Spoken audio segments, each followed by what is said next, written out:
हरिओम नारायण हरि। आज मैं आपको अपने नए चैनल सनातन परंपरा और सनातन शिक्षा इस चैनल पे आपका स्वागत करती हूँ।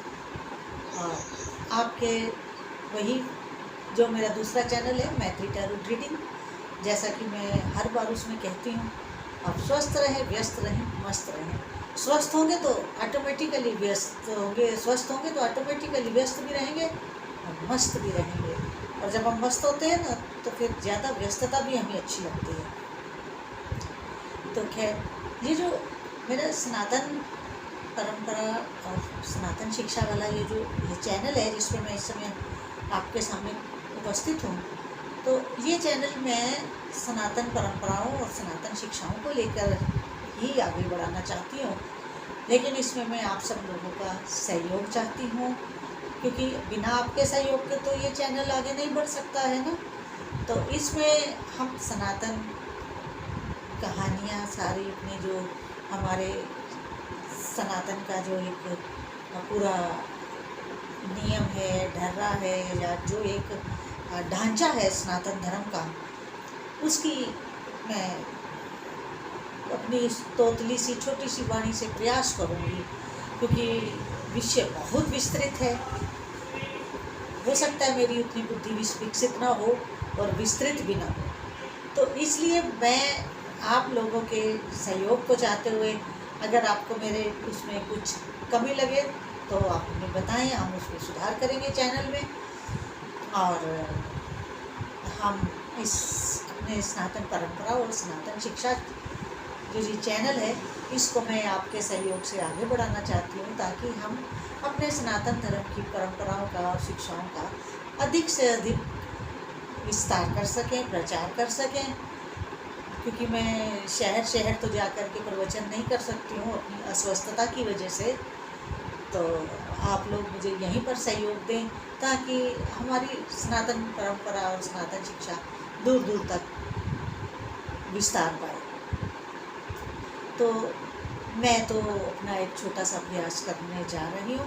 ऑलरेडी मेरा ये चैनल चल रहा है, लेकिन पिछले 1 साल के करीब या उसके आसपास मैं इस पर कोई वीडियो नहीं दे पाई, क्योंकि मेरा कैंसर का ऑपरेशन हुआ और कैंसर के ऑपरेशन के बाद मेरे को एकदम से हार्ट अटैक आ गया, तो मैं इस चैनल को कंटिन्यू नहीं कर पा रही थी।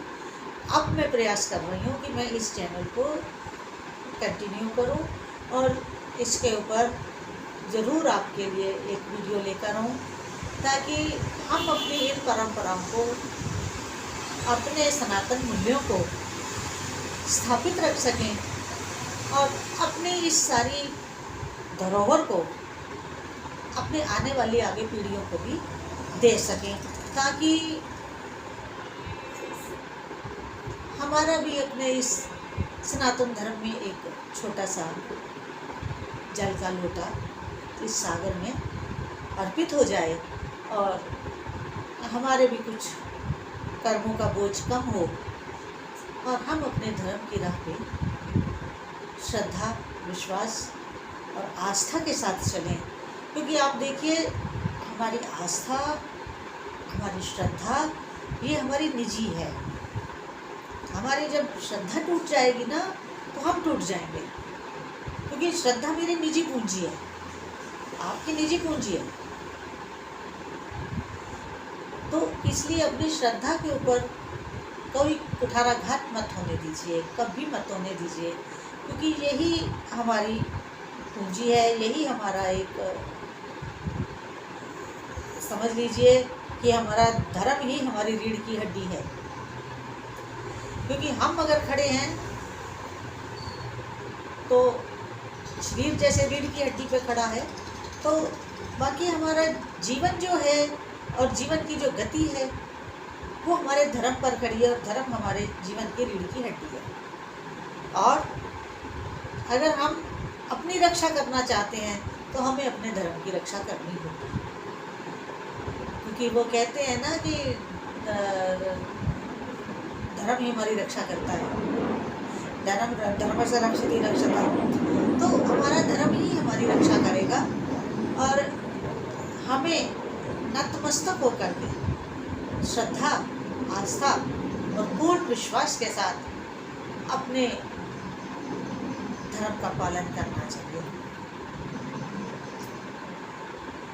आज तो मैं आप लोगों के समक्ष अपने इस चैनल का एक लेआउट ही देने आई हूँ कि हम इस चैनल को आगे कैसे चलाना चाहते हैं। इसमें हम आपको भगवान की लीलाएं बताएंगे और उन लीलाओं का शिक्षात्मक हमारे जीवन में क्या असर हो सकता है या क्या प्रभाव पड़ता है और वो हमारे जीवन को कैसे प्रभावित करती हैं। भगवान ने लीला की थी ऐसा नहीं है, भगवान आज भी लीला कर रहे हैं, लेकिन वो हमारा ज्ञान चक्षु बंद हो चुका है। हम उस दृष्टिकोण से उस चीज़ को नहीं देख पाते हैं। हमें अपने दृष्टिकोण में बदलाव लाना होगा, क्योंकि देखिए सबसे बड़ी बात है शिक्षा प्रणाली की। पहले हमारे गुरुकुल होते थे, एक बचपन से ही वेरी फर्स्ट डे से ही एक वो बीज, एक वो सीड अपने धर्म का, अपने मंत्रों का, अपनी परंपराओं का, उन सब शिक्षाओं का हमारे भीतर चला जाता था, हमारे संततियों के अंदर जाता था।